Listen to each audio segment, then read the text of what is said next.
This video explains simulations using Microsoft Excel. The objective of simulations is to develop models that facilitate better decision making, and simulations do so by imitating the real world processes. At the core of doing simulations in Microsoft Excel is the rand function. Rand function is the function that's used to generate a random variable.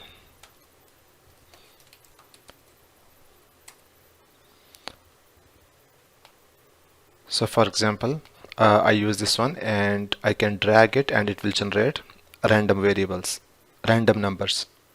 Another version of rand function is to generate random numbers between two given numbers. So for instance, if we want to generate some random numbers between 2 and 5, we'll use this rand between function.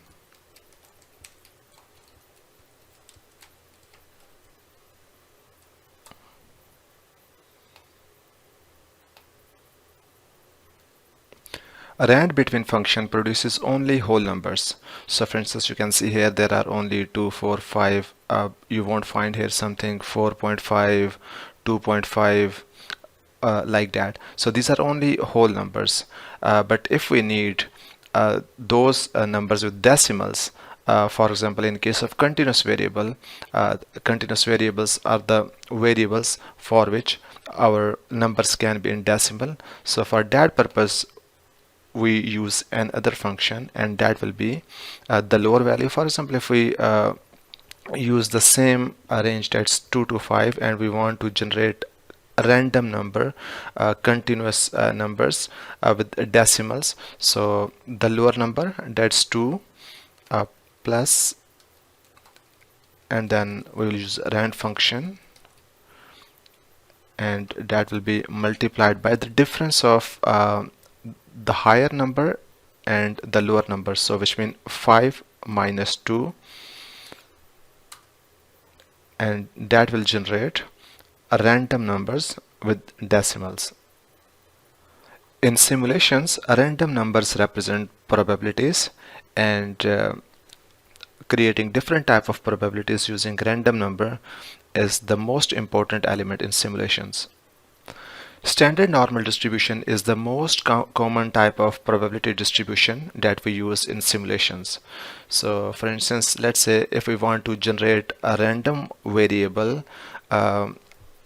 from a sample or from a population where mean is this and standard deviation is this, and we will use this formula, that's norm INV, and then for probability we use rand function, and then mean, and then standard deviation, and that will give us a probability. This is the number that's generated using standard normal distribution. So whenever we know that our data is normally distributed and we want to use probability to generate numbers, we will use this function, that's norm INV, rand, and then mean and standard deviation. We start with this example. Here's a company that's making tires, and the mean lifetime mileage is 36,500 miles, and standard deviation is 5,000 miles, and we are required to conduct 500 simulations.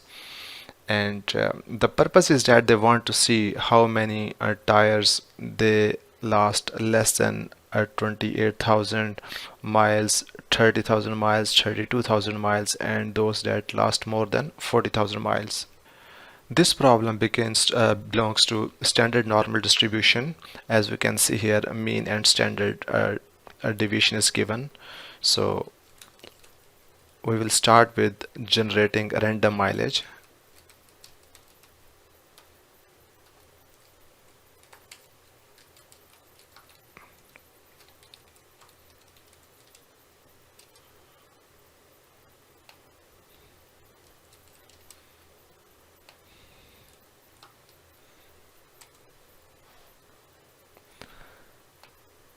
So this is a random mileage that is generated using random probability.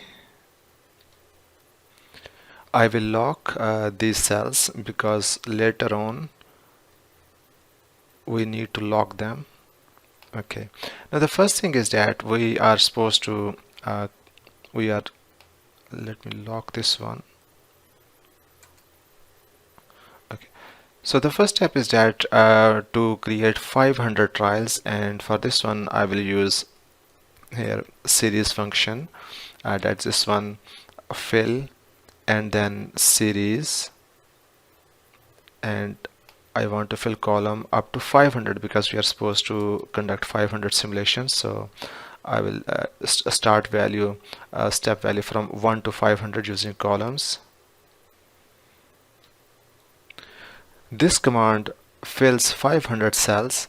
I have hidden some of the cells so that all these 500 they remain visible in one screen. In order to do simulation, we will use this value.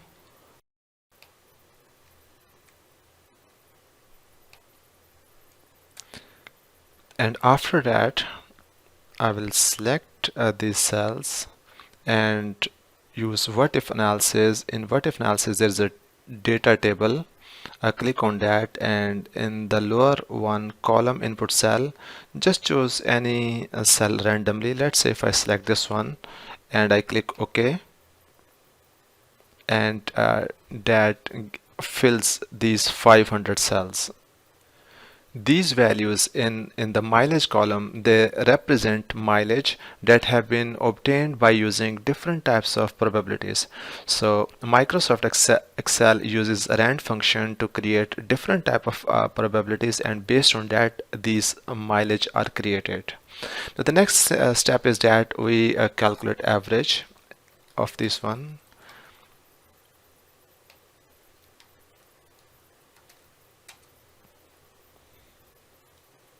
In the same way, we can calculate standard deviation, maximum, minimum, and values, different type of values. In the next step, we want to find out how many tires would last less than 28,000 miles, or the probability of tires. And for this purpose, we will find out values from this column, the number of values that are less than 28,000. And for this one we will use countif function, and countif function will use this range, and then within double inverted commas less than 28,000, and then again within double inverted commas, and then it will give us absolute count. So it says that the values that are less than 28,000, there are 21 values. In order to convert them into percentage, I will divide them by 500. That's the total number. And then I will convert it into percentage. So that shows that around 5.4% tires, they would last less than 28,000 miles. It's important to note here that because we are using a rand function, and therefore all these values, they have been generated using random numbers, so which mean our answers, they cannot be same. If I do this calculation next time, I won't be getting 5.4%, or I won't be getting these values. Next time my values would be different. And in the same way, when you will be using this data, all of you will be getting different values, different results. Similarly, using this counter function, I have calculated the values that's less than 30,000 miles, and using the same counter function.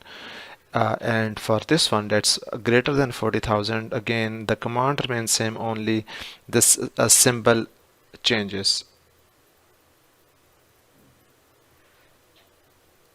The next part of the question is that management, they want to determine the mileage by which they can give a warranty, and they are not willing to replace more than 10% tires. So what mileage they should print on the warranty card, keeping in consideration that they do not want to replace more than 10% of tires. So for this purpose, it looks like that if they go for 30,000 kilometers or whatever is the unit, then with that one it will be equal to 10%. However, if they go beyond 30,000, then that percentage would increase to 19. In the next example, we consider a situation whereby there is an apparel company and they make pullovers, and his data is that their weekly demand that's normally distributed mean is 139 and standard deviation is this one. Material cost is 12 is mean and standard deviation is 1.37. So one thing we can know from here is that weekly demand and material cost, they are normally distributed, so we'll be using them accordingly. Weekly production ranges from 36 to 41. So for this one we will use the rand between function to generate random numbers between 36 and 41. Weekly wage per tailor 700, overhead are 800, price of each pullover is $50. We are supposed to conduct 500 simulations, and currently they have 6 tailors, and the company wants to determine appropriate staffing level, because if there are less tailors, that could stifle their production. If there are more tailors, that would increase their cost. So they want to determine what would be the appropriate staffing level based on revenues generated, and sales is unknown. We will make this decision using our equation for that's revenue or profitability, and for that what we do is that we first determine revenues, and because sales is unknown, so what we will do is that we will take one of these two. We have demand, and we also have a production rate. Because we don't know how much is actually sold, so we will use minimum of these two. So the one of these two, either weekly demand or production, whichever is lower, we will use that as sales, and then we will figure out revenue, and from revenue we will deduct cost, a cost including labor cost, overhead cost, and then that will give us profit. And again we will be using rand function to generate different probabilities, and then we'll be using standard normal distribution, that's norm INV for these two, and rand between function for this one. For weekly production that ranges from 36 to 41, we will use simple rand function, rand between function.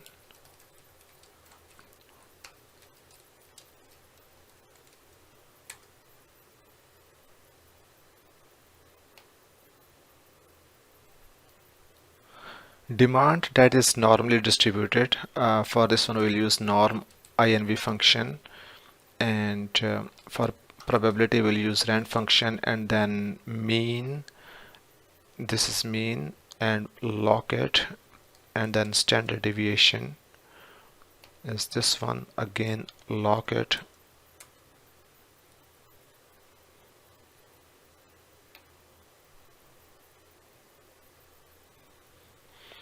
Similarly for material cost is also normally distributed, so we use norm INV function, and for probability rand, and for mean is 12 and log it, and then standard deviation is 1.37, again log it, and this is material cost. The next step is to calculate profit with tailor 1, profit with 2 tailors, 3 tailors, 4, 5 and 6 tailors. And for this one we will use a long syntax, and that starts with calculating revenue. And for revenue, the first thing is price per jacket, and that's this one, and let's log it because that remains same, and that will be multiplied by minimum of demand and weekly production. So this one or this one, whatever is in lower quantity would be sold. The idea behind using this minimum function, minimum of weekly production and demand, is that we don't know what is actually sold. So for example, let's say if weekly production is 36, which means they are able to produce only 36, but demand is 133. But this high demand is irrelevant because they can only produce 36, so that will be the sales. So the minimum quantity will become relevant in our case. Or just imagine a hypothetical situation that if, let's say, uh, this demand that turns out to be lower. For example, hypothetically, if I say demand is 10 and they are able to produce 36, now it doesn't matter how much they produce. They are only demand is only 10 hypothetically, so they would be able to sell only 10 jackets. So again, we'll be using the lower quantity, the lower of the two.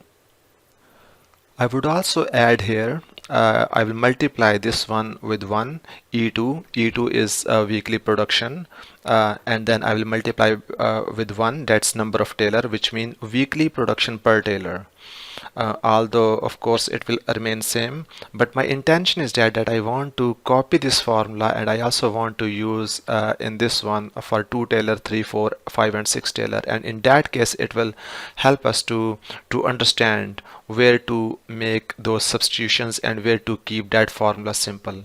So I will add here 1 that represents 1 tailor, that's weekly production from 1 tailor. This becomes our revenue. So that part of a question represents revenue. Now from revenue, we'll be subtracting different types of costs. So the first one is material cost, and for material cost, I'm writing it in parentheses so that it appears as a distinct category.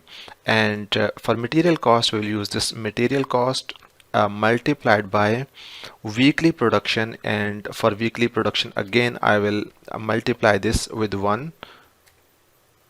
So this part becomes the material cost.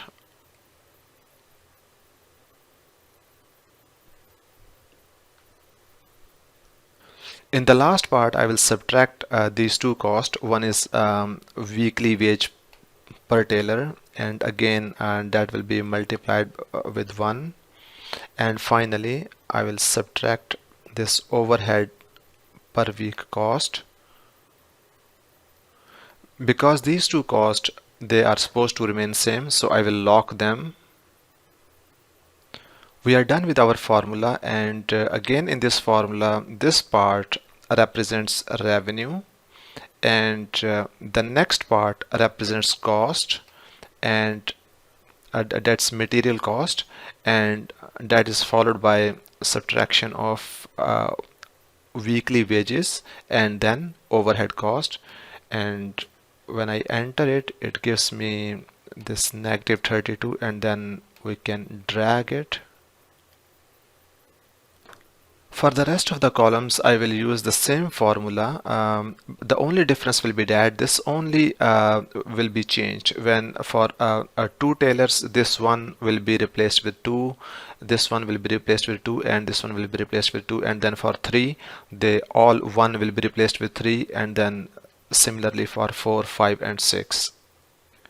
I have entered the same formula in all these columns with the only difference that it has 2 and 3, 4, 5, 6. And the next step is that we can drag it, and that gives us some probability of profit. And let's calculate average, a quick one.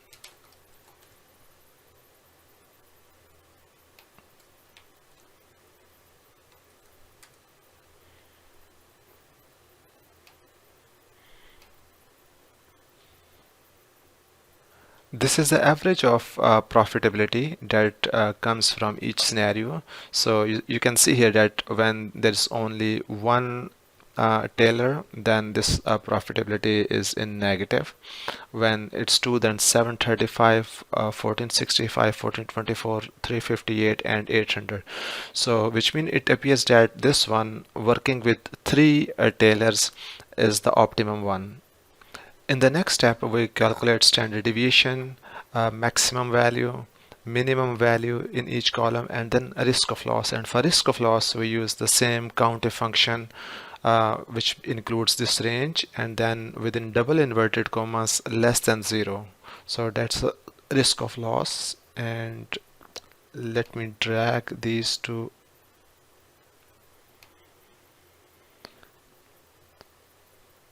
So this is the risk of loss. Again, as you can see that these results are very intuitive, which means we can see here that when you go with one tailor only, then the risk of loss is very high. With two tailors, it's 0. With three tailors, it's again 0. But as you go beyond three tailors to four tailors, five tailors, and six tailors, then risk of loss starts increasing.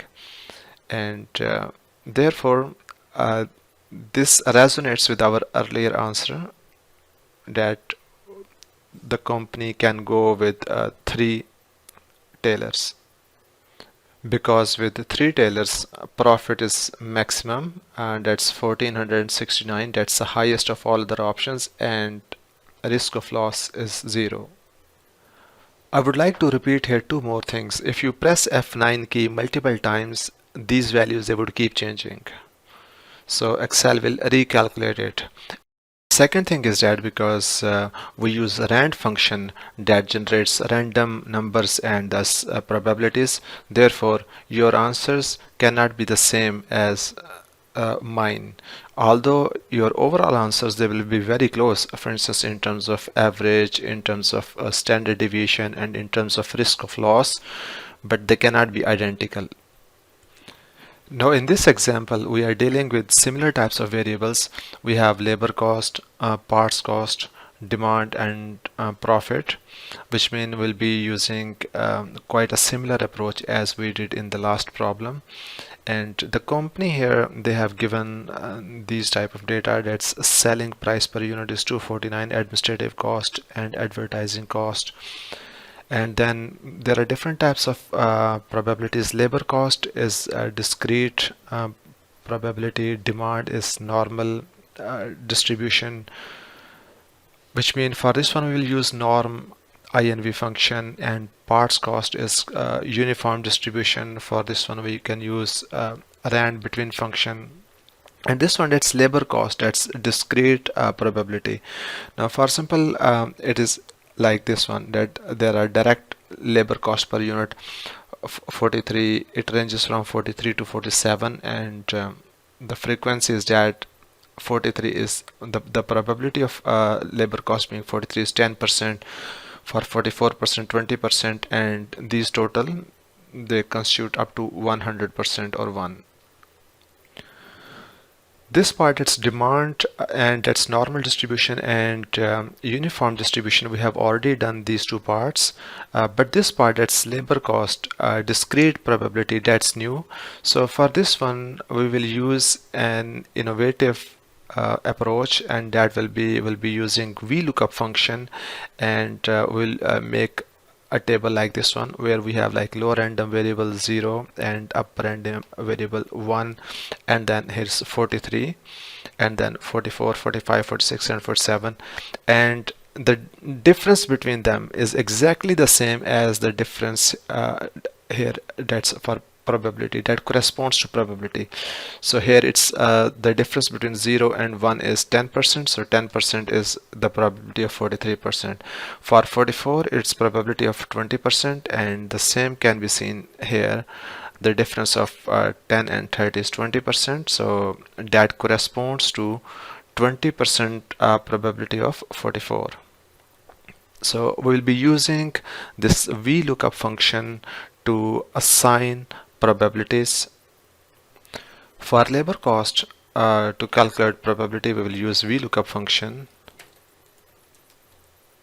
and we will use rand,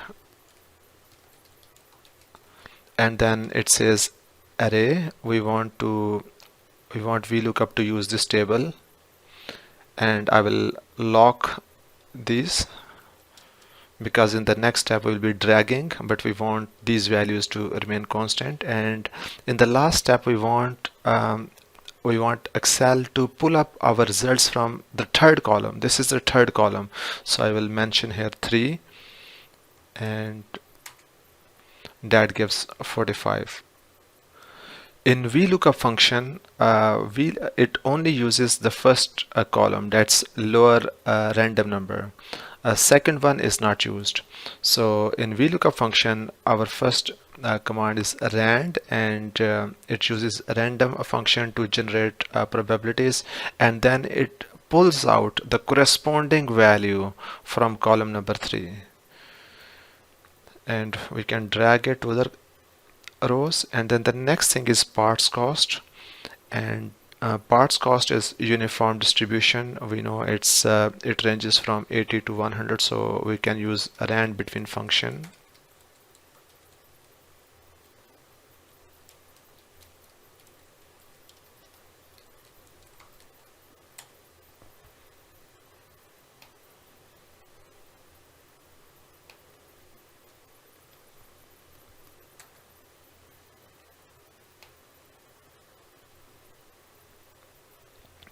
And the demand part is normally distributed, as we can see here. So for this one we will use norm inv function, and mean is this one. I will lock it, and then standard deviation is 4500, again lock it.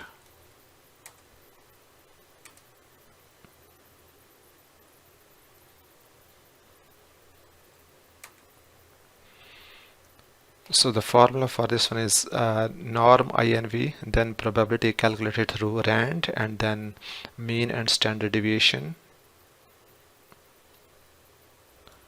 For profit calculation, we will first calculate revenue, and revenue in this case will be demand multiplied by unit price, and unit price is 249. I will lock it because that's supposed to remain same, multiplied by demand, so that becomes revenue. And from revenue now we will subtract different types of costs. So the first cost will be labor cost, and for that labor cost, because this is labor cost per unit, as you can see here, direct labor cost per unit, so this one multiplied by demand, and that is J2, and then from that we will subtract parts cost, and that will be this part, that's 93, multiplied by again demand,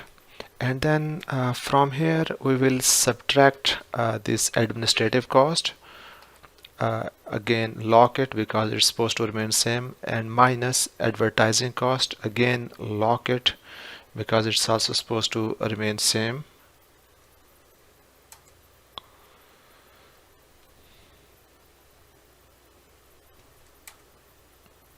And this gives this much profit.